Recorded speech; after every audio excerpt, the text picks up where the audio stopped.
This is a multimeter.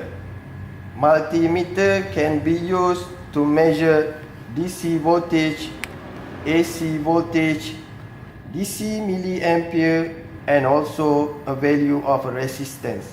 Now I'm going to show you how to use a multimeter to measure DC voltage.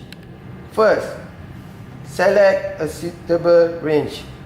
Now I'm select 50 volt range because the voltage source is under 50 volt at 12 volt. Then make sure that the lead of the multimeter is correct with the polarity of a circuit.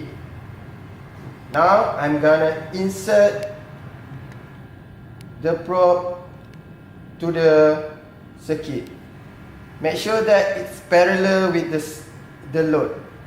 Now you can see the reading is around 5 volt by refer to the 50 volt scale.